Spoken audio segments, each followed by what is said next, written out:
¿Qué tal? ¿Cómo están? Bienvenidos a Alicante Actualidad, a este programa donde ponemos encima de la mesa aquellos asuntos de los que creemos ustedes están hablando en sus foros, en las cafeterías, en los bares, en el salón de su casa y en esa extensión del foro de actualidad que hay en cada rincón de la ciudad de Alicante y de toda la provincia. Es lo que buscamos en este programa.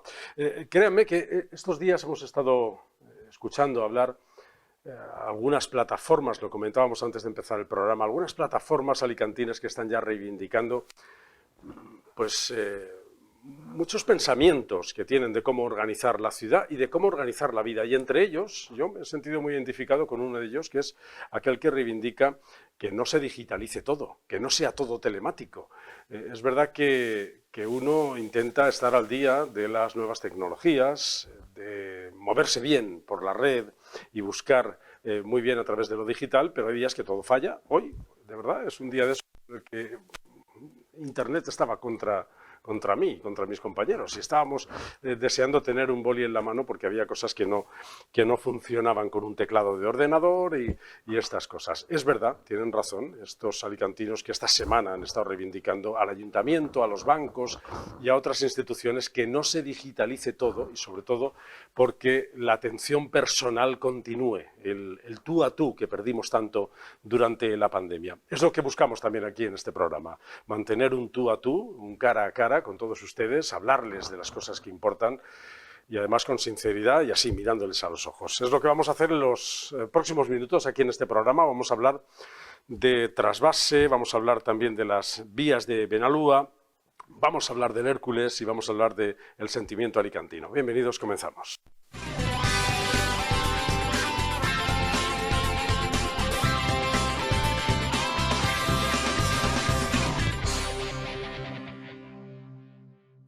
Y hablando de sentimientos, este jueves ha habido un pleno en el Ayuntamiento de Alicante, el primero de este año 2023, el pleno ordinario del mes de enero.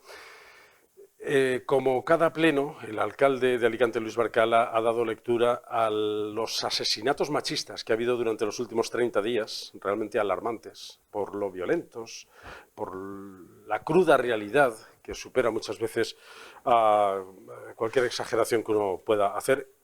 Y esto es lo que ha pasado. La víctima tenía 5 hijos menores de edad de otra relación, 3 niños y 2 niñas. 23 de enero de 2023, Paloma Pinedo, 46 años, y su hija de 8 años, en Valladolid, asesinadas a puñaladas por la pareja. Asesinadas a puñaladas por la pareja de la madre en el domicilio familiar. El doble asesinato se produjo de madrugada, pasadas las 3:10 horas, cuando el servicio de emergencia 112 recibió una llamada en la que un hombre informaba de que su cuñado se había puesto en contacto con él para contarle que había matado a su pareja.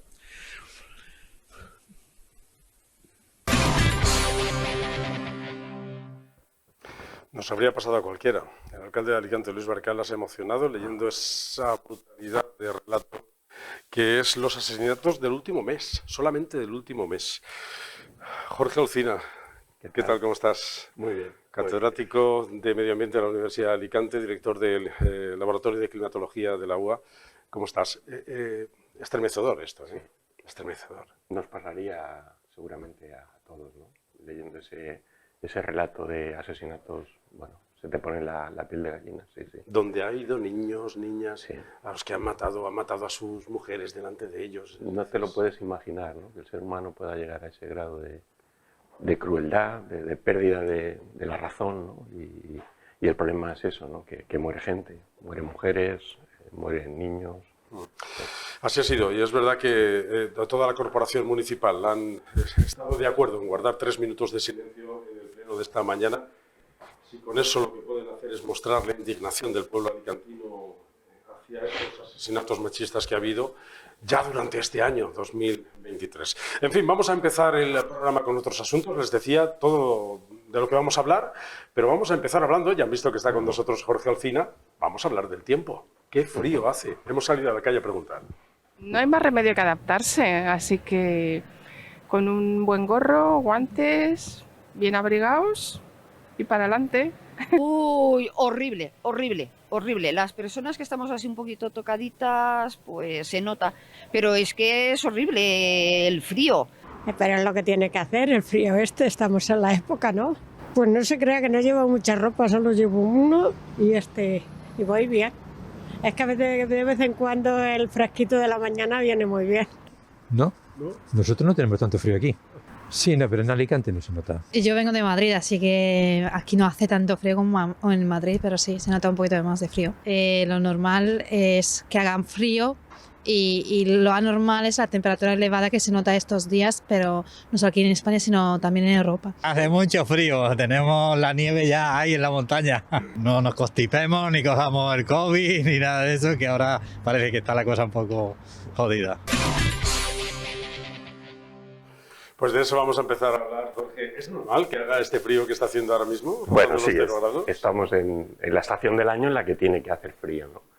Lo que ocurre es que cada vez el frío está más concentrado en el calendario, ¿no? Y se produce de forma brusca, ¿no? Venimos, lo estaba comentando, ¿no?, a alguna de las personas que habéis entrevistado, venimos de un año 22 que ha batido muchos récords de temperatura en toda Europa, en gran parte del planeta, del hemisferio norte, ¿no?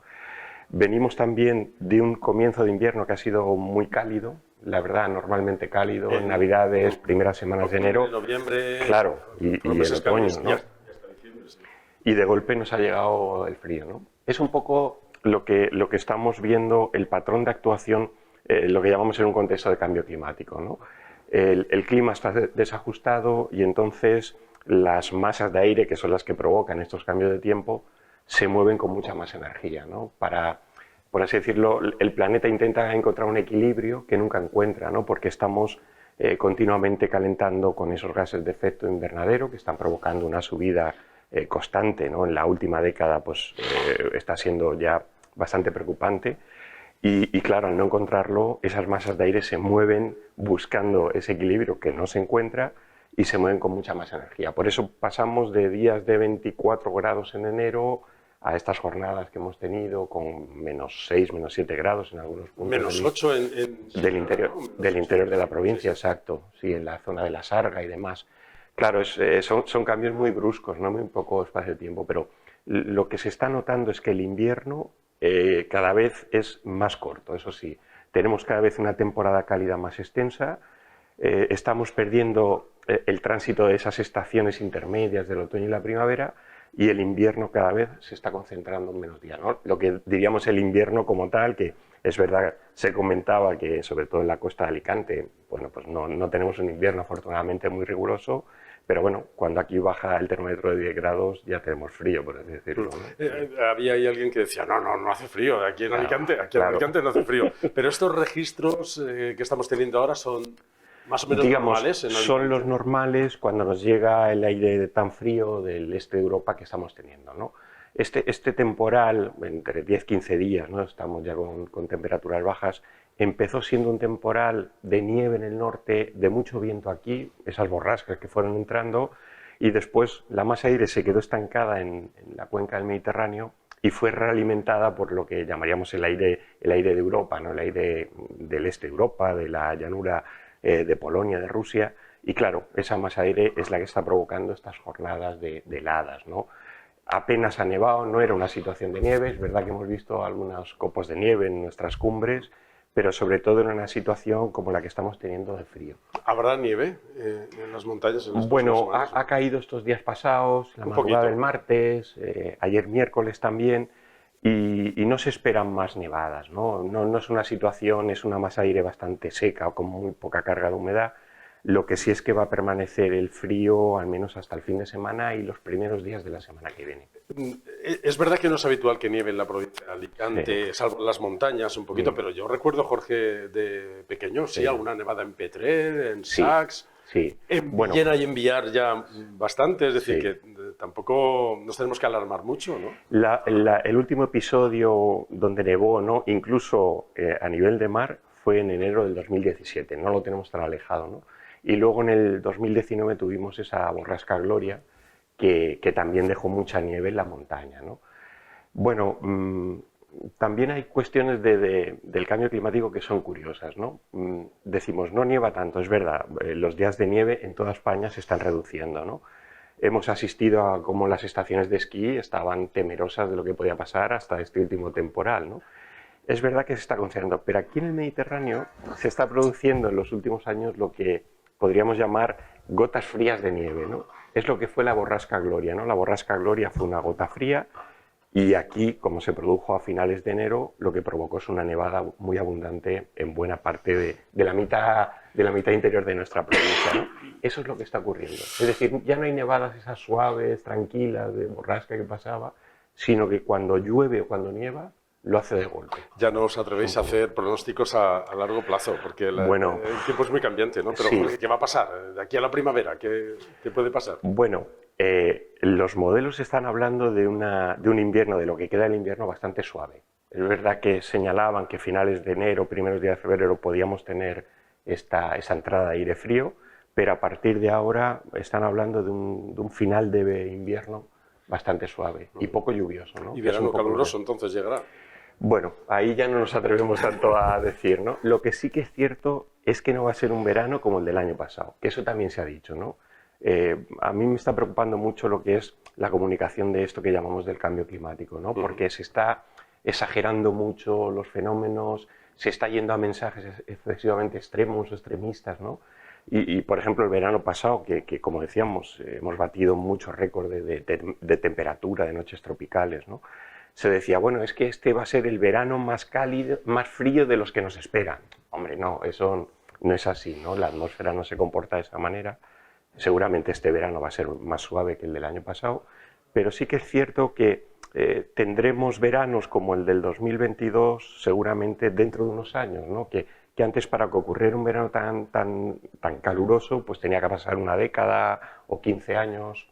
Ahora seguramente dentro de 4 o 5 años tendremos un verano. Esto está haciendo también que vaya cambiando todo el ecosistema. Lo estamos viendo ahora también con el gran debate del trasvase Tajo Segura, que nos están advirtiendo ya que tenemos que acostumbrarnos a otro cambio de modelo en la agricultura también, porque... Sí, mira, es un tema que yo sé que cuesta, ¿no?, decirlo aquí en Alicante, en Murcia, en Almería, aunque es verdad que Almería lleva años ya practicando otro modelo, ¿no? La agricultura de Almería, que toda la conocemos como la de invernadero, esa ya está regando con otras aguas, ¿no? Aguas procedentes o bien de pozos salobres que se desalan, o bien de reutilización. Bueno, es un poco a donde tendremos que ir aquí, ¿no? El problema del Tajo Segura y de lo que ha pasado es que, teniendo razón el fondo del asunto, es decir, está lloviendo cada vez menos en la cabecera del Tajo y cada vez van a poder venir menos aportaciones, ¿no? Bueno, pues sabiendo esto y que esto se está viendo desde que comenzó este siglo, desde el año 2000, ya se está señalando, diferentes foros, centros de investigación están diciendo, ojo, porque la cabecera del Tajo manifiesta un problema, ¿no?, de reducción. Lo que hay que empezar es a trabajar en la solución, ¿no? Y es lo que no se ha hecho, ¿no? Entonces, aquí podríamos hablar del fracaso del diálogo, ¿no?, de lo que ahora llamamos de la gobernanza del agua, ¿no? Porque sabiendo que ya tenemos un problema y lo vamos a tener más agravado en los próximos años, hay que poner la solución, ¿no? Y la solución tiene que ser una solución pactada, dialogada, no de hoy para mañana aprobar un aumento del caudal ecológico, que a lo mejor es necesario, pero no se ha explicado bien, ¿no? Y entonces, claro, la ciudadanía está viendo como un agravio que Alicante y Murcia pues vamos a recibir menos agua y, por así decirlo, nos tenemos que buscar la vida. No, en fin, estamos en un país donde la solidaridad es necesaria también en materia hídrica. Si no nos va a poder venir tanta agua del Tajo, pues vamos a pensar en una solución que sea agua de calidad y a precio razonable para la agricultura y que nos garantice el abastecimiento para todos los usos. Es complicado. Es verdad que es complicado y hay un gran debate y sobre todo un debate en el que la política parece que lo enturbia todo y al final se convierte también en un debate político. Estos días ya hemos sabido que se ha aumentado el caudal ecológico, lo que significa que va a venir menos agua de ese trasvase Tajo Segura a la provincia de Alicante. Es Los agricultores pues están bastante indignados, buscando a ver cómo pueden solucionarlo, y la política lo que ha puesto encima de la mesa es la vía hacia la desalinización del agua. El gobierno ha puesto ese agua a 34 céntimos y ahora la Generalitat Valenciana, Ximo Puig, dice que pondrá 10 céntimos para abaratar ese agua, lo dice el presidente de la Generalitat. Nosotros vamos a estar con los regantes en todos los planos, como lo hemos estado hasta ahora, pero sobre todo intentando buscar soluciones. Y la primera solución que ya hoy le anuncio es que vamos a suplementar en 10 céntimos el hectómetro para ayudarles en estos momentos en la desalinización. A instar inmediatamente a la constitución de la comisión de seguimiento para valorizar todas las inversiones que por primera vez en la historia se van a hacer en la cuenca del Segura. Lo que les interesa a los regantes, lo que le interesa a la Comunidad Valenciana de verdad es tener agua para siempre. Y eso lo vamos a conseguir. Voy a incorporar a la mesa al resto de contertulios. Ignacio Martínez, director de OK Diario de la Comunidad Valenciana. ¿Cómo estás, Ignacio? Hola, muy bien, encantado de estar con ¿Qué te sugiere este debate del agua y de lo que estamos hablando esta semana del trasvase? Hombre, yo creo que el trasvase de Tajo Segura, con una, como ha dicho Jorge, con un descenso tan radical del caudal ecológico en cabecera, así porque lo decide el Consejo de Ministros, con un informe del Consejo de Estado presidido por una ministra socialista, etcétera, no puede ser, porque los agricultores en este momento necesitan ese agua como comer, vamos. Y luego el problema que tiene el agua desalada es que el agua desalada sigue siendo cara. El agua de trasvase está a 0,16 creo que es, y con la subvención de la Generalitat, etcétera, etcétera, la otra se queda a 0,24. Esto nos puede parecer una cantidad mínima, son 8 céntimos, pero con la cantidad de agua que necesita la agricultura estamos hablando de un dinero multimillonario. Es decir, hace falta mucho dinero que los agricultores no tienen y no pueden alcanzar. La desalación, es que la desalación, ellos se quejan y tienen razón porque el agua de la desalación tiene menos calidad que el agua del trasvase y además de eso es un agua que les resulta más cara. Por los dos lados tienen un problema, según lo que se quejan ellos. Y luego yo creo que las cosas efectivamente hay que hacerlas dialogadas. No se puede decir por la vía de la imposición de ahora voy a poner un caudal ecológico en cabecera, de ahora voy a tal. Esto es una historia que procede ya del año 2018, cuando Pedro Sánchez va a Albacete y en un acto que tiene allí comenta abiertamente que la propuesta del Partido Socialista es la desalación y el fin del trasvase dice para el Levante, ¿eh? No está hablando de otras, dice para el Levante somos nosotros, para la Comunidad Valenciana, pero bueno, el Levante. Sí, el Levante porque lo llama a Alicante, Murcia y Almería. Sí. Entonces, bueno, pues a partir de ese momento es cuando empieza todo este proceso. Es decir, que yo no creo ni que Rivera ni que los caudales ecológicos, creo que es una cosa que él, heredada de José Luis Rodríguez Zapatero y de Narbona, que además es presidente del Partido Socialista, pues quiere aplicar de esa manera. Esa es la tesis política que nos hace también Nacho Martínez, director de OK Diario de la Comunidad Valenciana. Francisco Carrera, director de Terreta Radio. ¿Cómo estás, Francisco? Muy buenas noches. ¿Qué análisis haces de este asunto? Yo creo que el problema se va cada vez complicando más y cada vez se va polarizando más y políticamente, como además estamos en año electoral, pues sirve pues para posicionar a unos y a otros y que todos intenten sacar su rédito político en ese sentido. El problema es que es un problema que no es de ahora. Llevamos años, décadas con el problema del agua y bueno, pues la solución no se encuentra. O sea, llevamos desde la época de Aznar con el trasvase del Ebro y aquello pues se descartó y ahora pues estamos con el Tajo Segura y cada vez parece que tenemos pues más problemas para que llegue el agua a nuestros regantes. Yo creo que el tema del agua desalada no es la solución porque bueno, pues, precisamente el precio creo que no es viable para nuestros regantes. Y termino de presentar a Victoria Rodríguez, que es profesora de Ciencia Política en la Universidad Miguel Hernández, analista política, también muy activa en los medios de comunicación. Cuando necesitamos conocer las razones por las que los políticos toman determinadas decisiones, consultamos con Victoria. Bienvenida, Victoria. Hola, buenas tardes. ¿Es una decisión social, racional o política, puramente política? Bueno, En parte yo creo que es política, porque yo me he leído algún programa de Podemos y de algunos partidos y ya hace mucho tiempo que estaban en contra del trasvase. Eso está escrito en algún programa político. Luego, por otra parte, yo creo que hay un tema de falta de solidaridad territorial. O sea, tenemos la Constitución, bueno, aunque nos hemos saltado la Constitución en algunas ocasiones en esta pandemia. En varias durante la pandemia, sí. Pero la Constitución dice que debe existir la solidaridad entre las regiones. Y luego, lo que decía el profesor Ancina, ¿no? Él dice que hay alternativas, pero las alternativas, lo que pasa es que en este país no se legisla a largo plazo, se legisla a corto plazo. Porque este problema, como bien decía el compañero también, yo lo recuerdo hace mucho, mucho tiempo que viene ya candente. Entonces, si hay alternativas, o los técnicos tienen que poner ahí alternativas delante de la mesa, lo que se tiene que hacer es plantear de una forma inteligente y mirando el interés común, plantear las alternativas en una gobernanza bien llevada, ¿no? Pero es que no se legisla a largo plazo, sino que se legisla en temas electorales, o sea, a corto plazo, ¿no? Quiero trasladar una pregunta sobre el agua proveniente de las desalinizadoras, que dice el presidente Puig que es una buena opción. Necesitamos que haya más fuentes que produzcan agua. Y la desalinización es una cuestión que está funcionando, que cada vez va a funcionar mejor, y para eso lo que necesitamos es que sea además a un precio asequible. Y por eso el Gobierno de España va a subvencionar en parte. Y nosotros vamos a apoyarlo para que esté a un precio totalmente asequible para los regantes.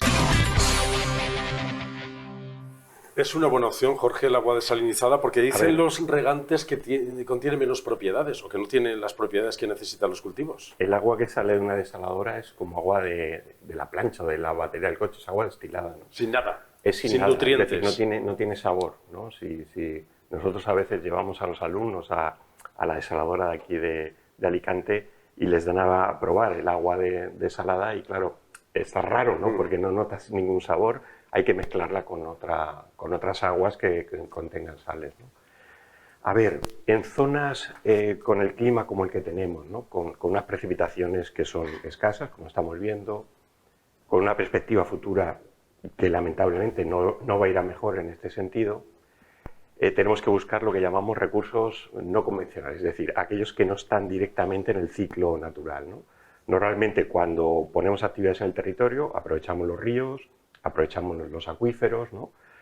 Esos ríos o acuíferos los podemos embalsar para poder tener reservas que nos garanticen durante meses o durante años, pero en territorios dinámicos como el nuestro, que tenemos poco recurso natural, tenemos mucha actividad y mucha demanda, ¿no? Y claro, es necesario buscar alternativas, eso es verdad, ¿no? ¿Por dónde pueden venir las alternativas? O bien se hacen trasvases y media agua de otra región que tenga más agua, o bien se buscan de lo que llamamos fuentes no convencionales, que es reutilizar el agua depurada, que tenemos todavía margen para hacerlo. Hay que mejorar el nivel de depuración para poderlo utilizar en la agricultura, o desalar.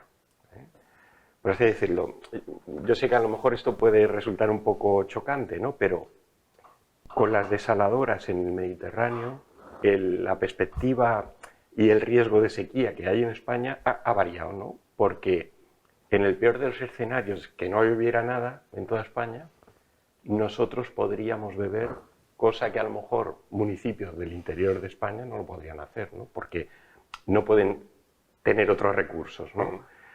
Hay países que todos conocemos que tienen una agricultura floreciente y tal, por ejemplo, me estoy refiriendo a Israel, otros del norte de África, que llevan años trabajando con las aguas. El otro día dijo el profesor Fernando Maestre ahí en el espacio Séneca que para saber hacia dónde va Alicante en el futuro tendremos que mirar a Marruecos. Bueno, pues porque es verdad que el escenario climático está yendo hacia ahí, ¿no? Menos lluvias, temperaturas más altas, más evaporación del agua, ¿no? Es una alternativa la desalación, que todavía es cara. La ciudad la puede pagar, de hecho, en Alicante bebemos una porción de agua de la desaladora. Sí, para el turismo, es decir, para las instalaciones y para estas cosas. La agricultura es lo que todavía tiene un precio alto y entonces hay que buscar o bien a través de subvenciones o hay mecanismos que deberíamos explorar, ¿no? Yo creo que cualquier gobierno, y me refiero al estatal y a los autonómicos, que es hacer un sistema tarifario en las ciudades que permitiera acumular alguna cantidad para subvencionar el agua desalada a la agricultura. Lo que estás diciendo, Jorge, es que nos tenemos que olvidar de los trasvases, porque decía Francisco antes... A ver... Estaba hablando Francisco antes del Ebro, que se quedó parado. Claro, y se echan cantidad de hectómetros cúbicos del Ebro diariamente que se desperdician y que, bueno, y están hechas las infraestructuras y quiero decir, por un tema político, eso se paralizó y, bueno, pues... Bueno, es verdad, el trasvase del Ebro que se aprobó en el 2001, en el 2004 se anuló, Realmente no había empezado la obra porque estaban en los trámites de inicio de compra de terrenos, se aprobaron algunos planes para reservar espacios y tal, pero realmente no empezó, ¿no? Es decir, habría que empezar, en caso de que se volviera a aprobar, de cero toda la obra, ¿no? Yo, en el contexto político actual de España, lo veo muy difícil. Es decir, ¿puede haber trasvases en España? Yo creo que sí, pero dentro de una misma cuenca. Por ejemplo, nosotros tenemos un Júcar Vinalopó pues activado, ese sí que está acabado desde hace años y que no está poniéndose en marcha, pues no sabemos por qué, ¿no? Hubo una rotura en la balsa de acumulación de Villena y tal, pero bueno, han pasado prácticamente 10 años desde que está acabada la obra, ¿no? Ese tipo de trasvases dentro de una misma cuenca y con acuerdo, solidaridad entre los usuarios del agua de la misma cuenca, esos sí que van a ser posibles. Los que traspasen fronteras político-administrativas, comunidades autónomas, yo los veo cada vez más complicados. Pero esto, Jorge, ¿por caudales ecológicos o por confrontaciones entre comunidades autónomas? Porque antes de... A ver, de entrada por confrontación política, porque... Y me da igual que esté la izquierda o la derecha gobernando. Recordemos que el trasvase del Tajo Segura, digamos, el primer documento que lo sentencia, por así decirlo, hacia el futuro, es un memorándum que se aprueba en 2013 y entonces gobernaba el PP, ¿no? Bueno, pues... No hay signo político, ¿no? Y cuando ahora hablamos de manifestaciones tal, en Castilla-La Mancha el PP no se está manifestando, por ejemplo, ¿no?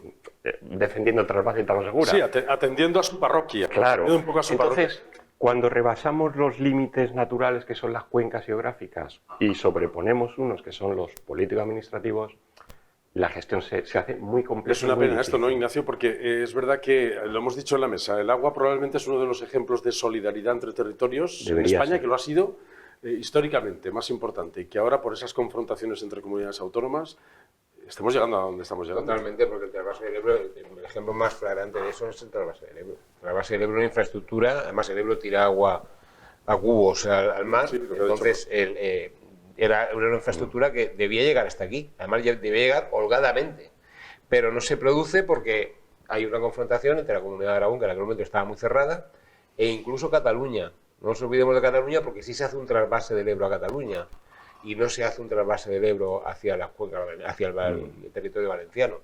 Entonces, yo creo que eso demuestra realmente, además es totalmente político, estaba gobernando el Partido Popular, en 2004 llega Rodríguez Zapatero y dice que ya ese trasvase no va a existir. De aquellos polvos vienen también estos lodos. Entonces, porque lo que aquello se hizo entonces, si esa infraestructura hubiera estado funcionando año 2022, 2023, 2021, pues no debería haber ningún problema con el sur de la provincia de Alicante y con la región de Murcia incluso. Pero como no se hizo y como no se puede hacer, como ya ha explicado Jorge, por una cuestión más de confrontación política, entre lo que debería ser una solidaridad entre territorios, porque todo se llama España. O sea, no se llama España y el otro Finlandia, es decir, todo es España, entonces esa solidaridad debería estar. No olvidemos que las comunidades autónomas tienen unas capacidades administrativas, pero no tienen unas capacidades de frontera territorial, porque si no, no tienen competencias fronterizas. Claro, es decir, porque no hay cobrando aranceles. En realidad no hay fronteras. Entonces, claro, no, pues estaríamos cobrando aranceles en cada uno, ¿no?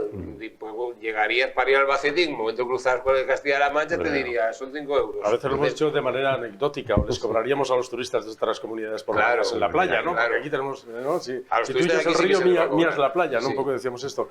Victoria, yo sí que te quería consultar, porque tú has estudiado los comportamientos de las comunidades autónomas a través de la Constitución y un poco estos varones que están resurgiendo ahora en los reinos de taifas, que son las comunidades autónomas? Bueno, en teoría este tema debería ser resuelto por el Estado, porque aquí las competencias de las comunidades autónomas, en cuanto se va de su territorio, se acaba cuando supera el ámbito territorial suyo.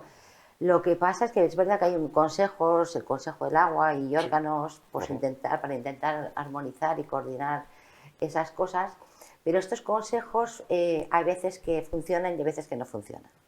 Y volvemos a lo de antes. Ha habido veces que nos han convocado pues, los consejos interterritoriales de muchas materias, no se convocan en periodo electoral, porque si se convocan, pues los del PP no van, o no van los del PSOE, ¿no? Claro. Entonces, yo creo que aquí lo que falta, sí creo que la estructura y la delimitación de las cosas está bien organizada, ¿no? Lo que falta es, yo lo que veo es falta de ganas de hacer las cosas visión global, pensando en una ¿no? visión de conjunto, Claro. Pensando no en los intereses propios de cada uno, y sino pensar que no hayan varones, pues muy bien, un liderazgo Pues hay cada estupendo vez para más. tu comunidad, perfecto, pero mirar más allá porque formamos todos un único Estado, ¿no? Eso es. Sí, quería retomar un poco el tema de hace años. La comunidad de Aragón era como, bueno, es que el Ebro es nuestro, vale, el Ebro es nuestro y si Cantabria cierra el grifo, el Ebro no llega a Zaragoza y la Pilarica se queda sin río. Entonces, ¿de quién es el Ebro? ¿De dónde nace? ¿De dónde muere? O desemboca, de donde es como más hermoso y donde Sí, más se luce. Lo que es cierto es que en un mundo en el claro. que cada vez estamos eliminando más las fronteras, no tiene sentido Claro, estas apropiaciones de los recursos Y el naturales Tajo cuando pasan igual, por un lado. o el Duero que es portugués o es español. Claro. Por matizar en este asunto del trasvase Tajo Segura, es verdad que la política tiene mucho que decir en esto. Ahora mismo, entre el presidente de la Generalitat, Ximo Puig, y el presidente del Partido Popular de la Comunidad Valenciana, Carlos Bazón, pues hay un enfrentamiento, lógicamente, dialéctico, cada vez que se ponen delante de los medios de comunicación. Esto es lo que decía Mazón hace unos días. Durante estos años ha recortado ya 22 veces el trasvase Tajo Segura sin ninguna justificación y por encima del criterio de los técnicos. Ahora sería una más, pero probablemente de las más duras, ¿no? De las más injustas, de las más salvajes. Todas las vías posibles. Esto es lo que vamos a seguir haciendo, pase lo que pase.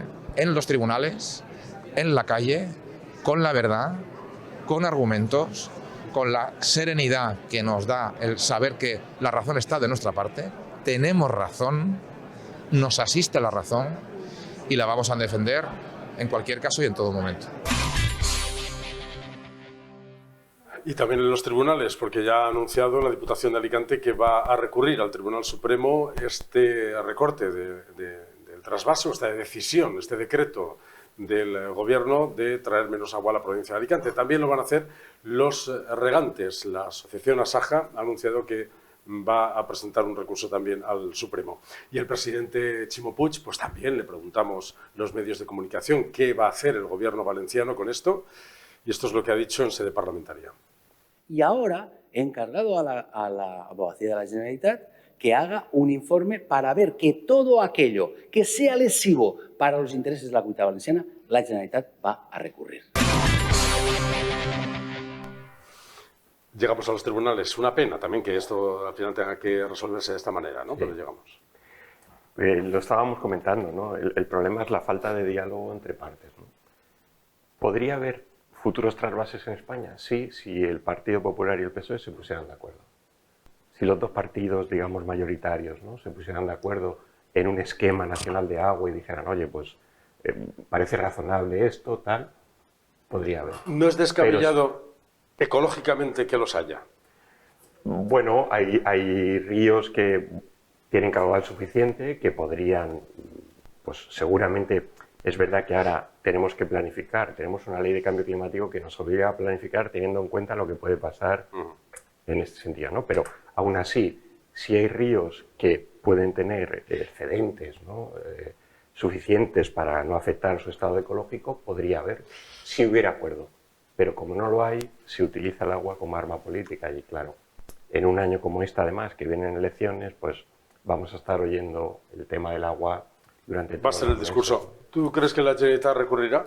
presentará recurso. Tengo mis dudas. La Generalitat se abstuvo en el Consejo Nacional del Agua, que es donde tenía que haber manifestado una postura, digamos, cuanto menos defensora del territorio. Defensora del territorio, del trasvase y de los intereses de los agricultores, de sus agricultores, los agricultores valencianos, son los que estaban en juego.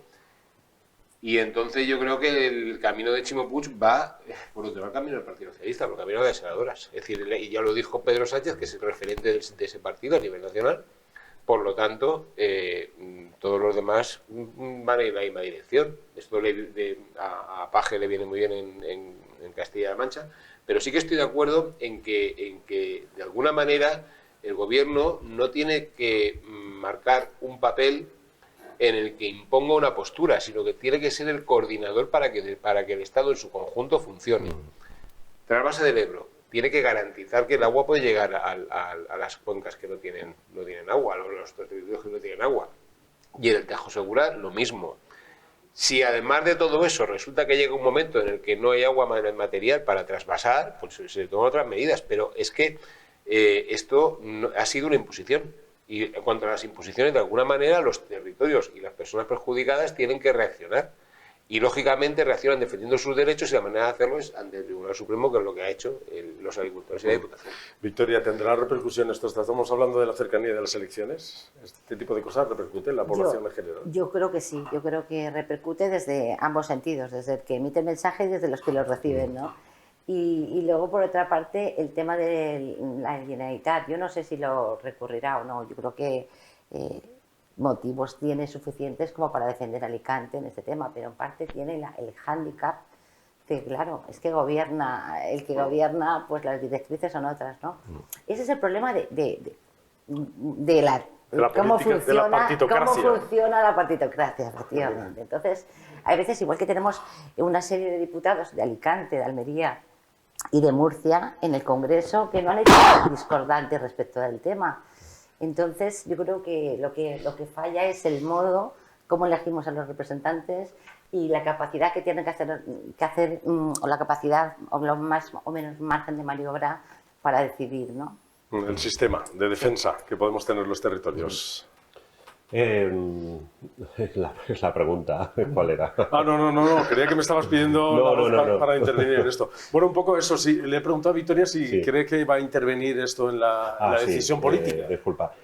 Yo creo que sí que va a ser bastante decisivo porque cuando se activa un debate como este que va directamente a las entrañas de la gente y mueve mucho pues lo que es el sentimiento. O sea, no es tanto algo racional, sino va hacia lo irracional del ser humano. Y ese componente creo que al final interviene mucho también en el voto final y en la intencionalidad de voto.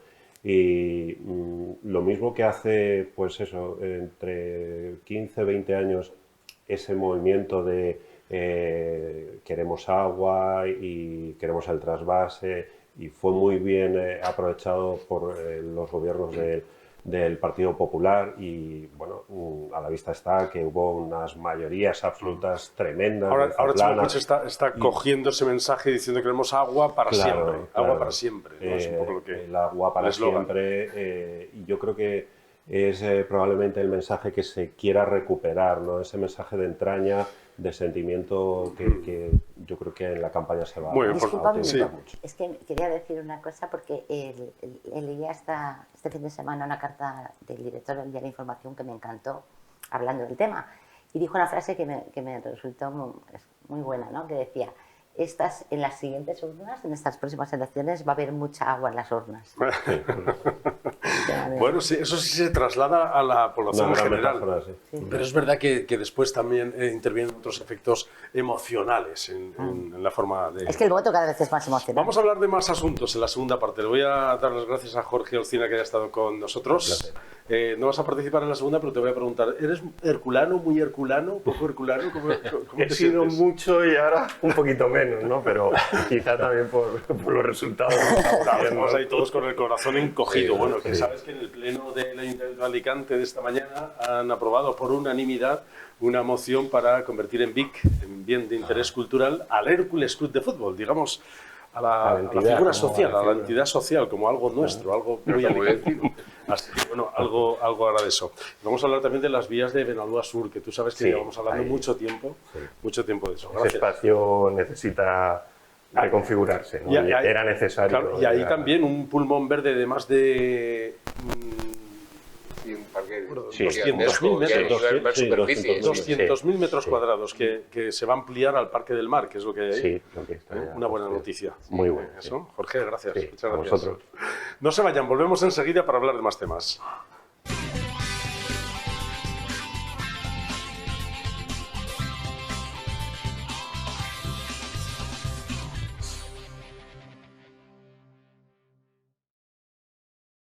Los productos de nuestra provincia son únicos por su sabor, también por su color. El rojo de la gamba de Denia, el naranja del níspero de Callosa de Ensarria o el verde y amarillo de la uva del Vinalopó. Productos naturales y de proximidad, siempre a nuestro alcance en los mercados alicantinos. Ellos representan los colores de nuestra tierra. Diputación de Alicante.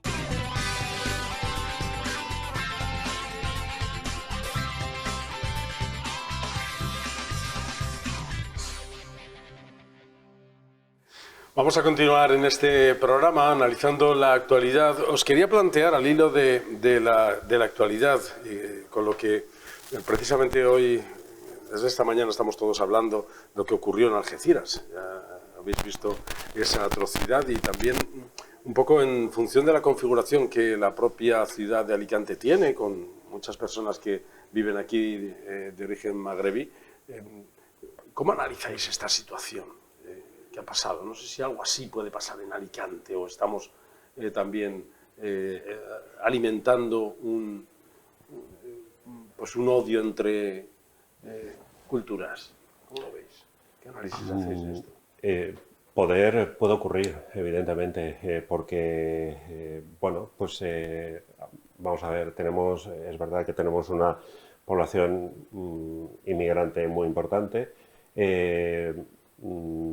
Hasta ahora no ha habido una radicalización en nuestra provincia exagerada, no ha habido en estos momentos y desde hace bastantes años no había habido ningún atentado de este tipo yihadista, pero siempre puede ocurrir. Además, esta persona que ha cometido este atentado tenía una orden de expulsión, si no me equivoco, y bueno, pues siempre dentro del sistema hay fallos, dentro del sistema judicial, dentro del sistema policial, y bueno, pues dentro de esas rendijas pues siempre se pueden colar indeseables como el que ha cometido esta atrocidad.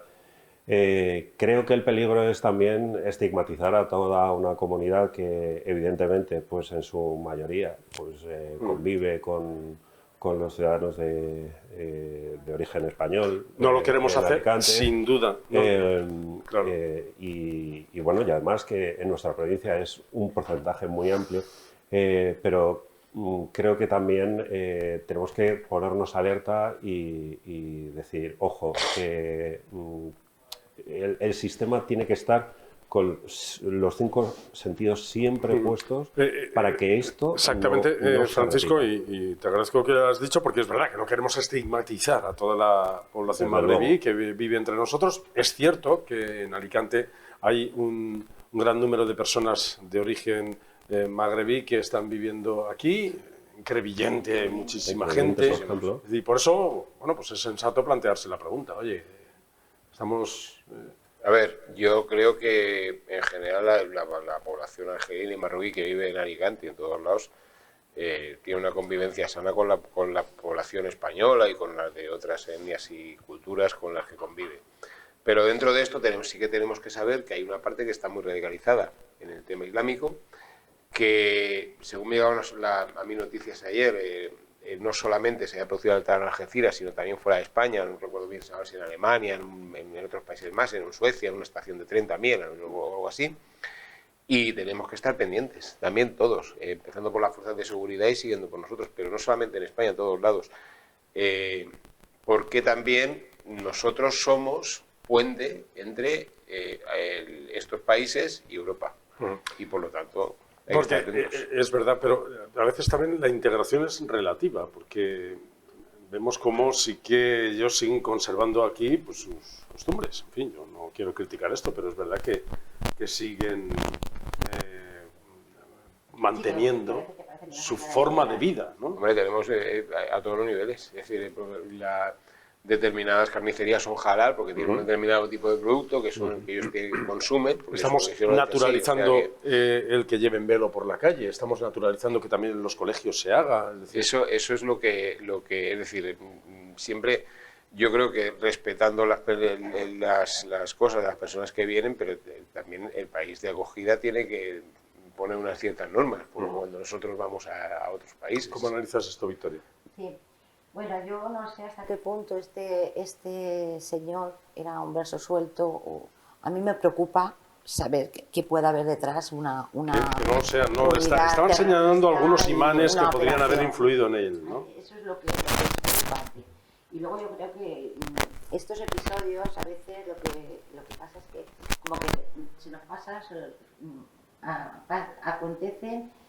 Y yo creo que el Estado debe tener, las fuerzas de cuerpos de seguridad del Estado debe tener una alerta continuamente permanente, ¿no? Abierta, porque también cuando pasaron otros... Le estaban vigilando, estaban vigilando. Le estaba vigilando, pero no les habían expulsado como debía haberse expulsado. O sea que eso no, la vigilancia debe ser un poco más estricta, ¿no? Bueno, no queremos banalizar con este asunto, es verdad que hay miles y miles, la inmensa mayoría de personas que vienen de otros países a convivir con nosotros, al final conviven, comparten, se integran en nuestras costumbres, en nuestras fiestas, aunque tengan que mantener muchos de ellos también gran parte de sus costumbres y están entre nosotros. Pero es verdad que nos tenemos que hacer hoy un poco también esa pregunta. Vamos a hablar de otros asuntos. La ciudad de Alicante va evolucionando, aunque no tenemos un plan general de ordenación urbana todavía. Va creciendo la ciudad y lo hace a veces de manera un poco desordenada. Se nos quedó ahí un pegote con las antiguas vías del tren en Benalúa Sur y ahora parece que entre el ayuntamiento, el puerto, la autoridad portuaria y Adif han llegado a un acuerdo para retirar esas vías y convertir esa zona en un gran parque, que es lo que venían reclamando los vecinos desde hace tiempo. Así lo ha contado el concejal de urbanismo, Adrián Santos Pérez. Hemos conseguido que finalmente respeten la voluntad del Ayuntamiento y de la Concejalía de Urbanismo de que esta zona sea un gran parque y que no se convierta en una playa de vías provisional mientras se construye la variante de Torrellano. La propuesta que plantean respeta, como digo, que esto sea una zona de parque y lo que hará en un futuro es que la avenida de Elche, que se encuentra pegada a las viviendas, pase a estar por la zona portuaria y que todo esto sea un gran parque para el disfrute de los ciudadanos. Que ya es hora, ¿no? Que esa ciudad, que es la entrada de Elche a Alicante, digamos, podría ser también el eje de unión entre estas dos grandes ciudades, porque presenta otra cara. Sí, toda esa zona yo creo que está destinada a ser un gran parque verde y ya desde hace muchos años.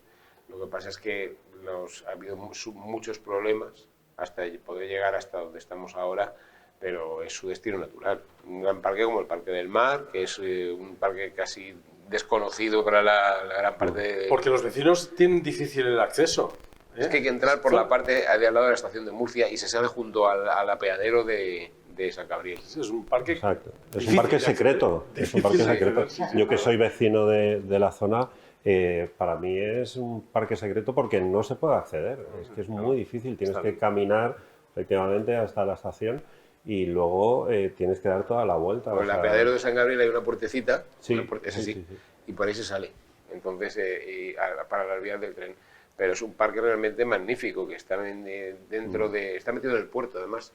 Y es un parque bastante bueno. Yo lo conocí haciendo running, o sea, lo conocí corriendo, pero me encantó desde el primer momento y yo creo que ampliar eso y abrirlo a toda la ciudad de Alicante pues está muy bien. Sí, porque es verdad que está perimetrado con una valla. Está perimetrado. Y esos terrenos, yo entiendo que son los de detrás, justo los de los que van allí, y que ya lo que harían sería, porque ese parque además se corta y desde el apeadero para allá ya no hay nada. Y en la parte exterior sí que es verdad que hay un pequeño parque con juegos y carril bici y tal, pero hay una zona también que es una zona de maleza. Esto es lo que nos decían los vecinos. El portavoz del colectivo vecinal de Benalúa Sur se mostraba contento con este principio de acuerdo. Estamos muy contentos porque es un gran paso, pero bueno, ahora queremos que se plasme en un convenio, que se firme y que ya sea definitivo.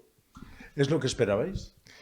Pues sí, la verdad es que estamos muy contentos porque incluye la parte de la vía que va hasta la bifurcación de acceso al puerto, y esa parte pues nos preocupaba mucho porque pensamos que Adif ahí quería colocar el apartadero para los trenes, y si finalmente está incluido en el convenio, pues podemos respirar tranquilos. Sí, que se vaya haciendo un cronograma de qué etapas hay que seguir, qué fases, qué presupuesto, cómo se va a financiar esta obra, qué contraprestaciones urbanísticas el ayuntamiento le va a ofrecer a Adif.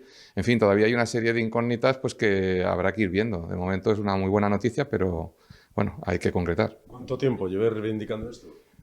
Pues bueno, no te voy a decir desde el año 74 que se cerró la estación, porque yo prácticamente era un bebé, pero nosotros pues llevamos muchos años.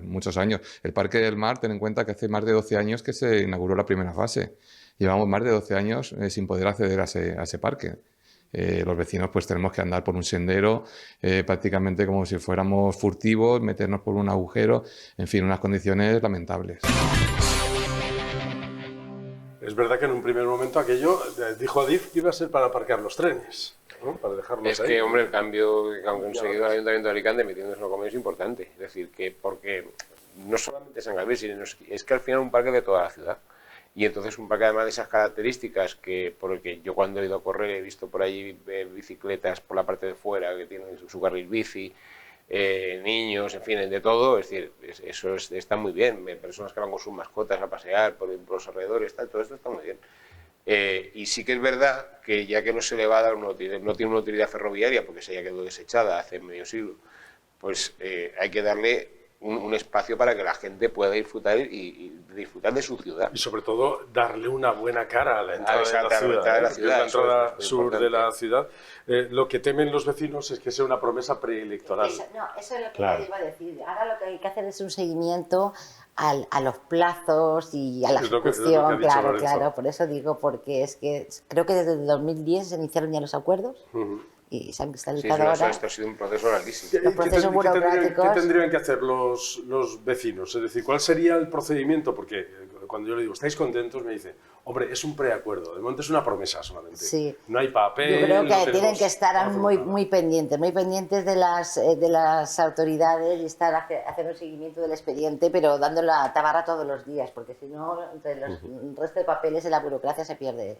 Claro, no hay presupuesto, dice, no hay presupuesto, no hay plan, no hay ningún documento. O sea que... Claro, el tema es que esperemos que esto no se convierta como la estación intermodal de Alicante, que yo no sé cuántos presidentes han venido a presentar el proyecto de que... 7 veces he ido yo a la presentación. 7 veces. Claro, es que esto, no sé, probablemente Joan Lerma fuera el primero en presentar el proyecto. Y ahí seguimos, ¿no? Que todavía no tenemos la estación. Entonces, está muy bien, pero claro, en cuanto hay cambios de color en los gobiernos, los proyectos quedan aparcados en un cajón, los vecinos se cabrean, hay movilizaciones, no hay dotación presupuestaria. Ahí también estaban, ahora hablamos de la otra estación, lo que antes se llamaba la estación de Madrid, porque está la estación de Murcia, y esa estación, que ahora es la estación del AVE, también estaba previsto que los trenes fueran por debajo soterrados para el gran parque central. Y que quedara un gran parque central arriba, que además comunicaría San Blas con Benalúa, los dos barrios que ahora mismo hay que subir la pasarela o tal, si no cruzan. Ese es el déficit de inversiones que tenemos en Alicante con la conexión de la estación, que eso es lo más incomprensible que hay en una ciudad como Alicante. Llegan los turistas y dicen, oiga, un reguero de turistas con la maleta, ¿verdad? Desde hasta Lucero, ¿no? Hasta Lucero. Eso también se ha presentado varias veces. Eso también se ha presentado muchas veces. Eso es lo que decía yo, que he ido como 7 veces a esa presentación. Además, está el agujero hecho y todo. Está esperando. Hay 500 metros de túnel que está hecho. A que se termine, sí. En las elecciones de 2017, cuando presentó a Francesc Sanguino, a Paco Sanguino, Puig se fue a esa estación y anunció precisamente esa conexión. Hace unos meses presentaron, si no recuerdo mal, en la estación intermodal, me parece que fue lo que iba a ser el sitio, la entrada, que iba a dar acceso a ese túnel, etcétera, etcétera, pero seguimos exactamente igual. Estamos igual. Sí, sí. Y otro de los asuntos de los que se habla en Alicante es de fútbol, del Hércules, que ya deja de levantar pasiones en positivo y lo que sí que levanta es muchos enfados con la afición, indignaciones con los acérrimos de los blanquiazules, porque parece que el equipo va de mal en peor, y aunque de vez en cuando gana algún partido y de vez en cuando da alguna alegría, pero es verdad que está en una de esas categorías muy bajas, demasiado bajas para un equipo como el Hércules Club de Fútbol. Esta mañana en el Pleno del Ayuntamiento de Alicante se ha aprobado, a instancias de Compromís, una declaración para declarar a la entidad como bien de interés cultural. El Ayuntamiento de Alicante queremos conmemorar los 100 años de trayectoria del Hércules, ya que es innegable que el Hércules Club de Fútbol ha dinamizado y ha representado a la sociedad alicantina desde hace ya casi más de 100 años y se ha convertido en el transcurso del tiempo en bandera, orgullo para que todos los alicantinos y para todos los alicantinos. Podemos decir sin ambages que es patrimonio de Alicante y su nombre permanece indisoluble asociado a la ciudad que lo vio nacer. Macho Hércules.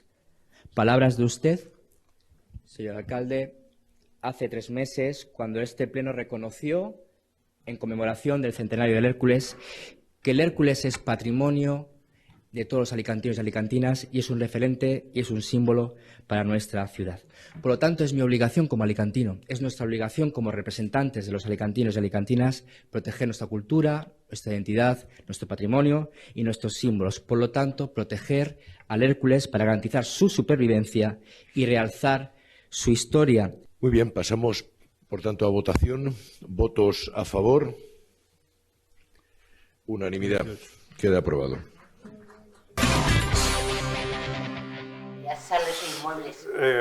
Claro, estábamos aquí hablando un poco antes. ¿Qué va a significar esto de bien de interés cultural cuando es patrimonio de una persona, de un inversor? La empresa Hércules Club de Fútbol SAT ahora es bien de interés cultural, pero vamos, yo creo que en este caso lo que se refiere y lo que han votado es por la, digamos que por la entidad, por la historia de la entidad, ¿no? del Hércules. Pero es que hoy día el fútbol es otra cosa. El fútbol son sociedades mercantiles, estas son así, es decir, hay un momento cuando se llega al fútbol profesional que te convierte en sociedad o no puedes jugar, y excepto Real Madrid, Barcelona y Osasuna, me parece que son los 3 que están exentos de esa conversión. Y no sé qué tipo de ventajas. Todo lo que sea poner el nombre del Hércules donde se corresponde, tanto a nivel de reconocimiento como a nivel deportivo, está muy bien. Ni a fichar a determinados jugadores, ni a cambiar el rumbo. Pero no sé exactamente. Invertir más, ¿no? Yo creo que eso lo que hace es darle un poquito de motivación. De motivación. Y de poner el nombre así del Hércules. Ni siquiera pueden obligar a Enrique Ortiz a vender al... Hombre, claro, al ser una sociedad anónima que es propiedad de una persona, pues no te pueden obligar a que vendas una empresa que es tuya, obviamente. Ni siquiera que la gestiones de manera diferente. Los bienes de interés, en teoría, son inmuebles, en teoría. Claro. Sí, como entonces, claro. Si tú quieres poner cada año 20 millones de euros porque quieres tener un club, pues por mucho que a la afición le pese, el club es tuyo. Y es una pena porque es cierto que es como el Barça dicen que es más que un club y el Hércules para todos los alicantinos es también más que un club. Y el Elche también, lo están pasando mal, en Elche también lo están pasando mal. Evidentemente. Creo que hay un precedente que es el caso del Recreativo de Huelva, que en el año 2006 lo declararon bien de interés cultural. Lo han puesto como ejemplo. Porque, si no me equivoco, es el decano del fútbol español. Sí. El fútbol, cuando llegó a España, procedente de Inglaterra, el primer club fue el Recreativo. Porque había muchos ingleses allí en las minas y todo eso. Exactamente. Entonces, creo que, bueno, pues por eso se hizo con el Recre pues esa declaración. Yo no sé si esto, más que algo simbólico, puede servir para primero, solucionar los problemas deportivos que están ahí y domingo a domingo se van viendo, y segundo, para salvar los problemas económicos que creo que son todavía más graves que los deportivos. O sea, porque la situación deportiva es mala, Este año pues sigue siéndolo, pero es que económicamente es bueno, pues claro, y está al ahora borde de mismo la lo está quiebra. pechugando el dueño del club, porque uno Efectivamente. dice, bueno, si lo han convertido en VIX, ¿qué significa? Que si va mal el ayuntamiento tiene que ¿Me poner va a dar dinero. dinero el ayuntamiento? Yo ya lo desconozco ahora mismo. Yo creo que es un reconocimiento al Hércules, a la entidad del Club de Fútbol en Alicante y al fútbol en Alicante. A la esencia de... A la esencia. Al espíritu, sí. Al espíritu, que eso, bueno, pues a todos los herculanos, pues yo creo, y en ese sentido toda la corporación, como no puede ser de otra manera, tiene que apoyarlo.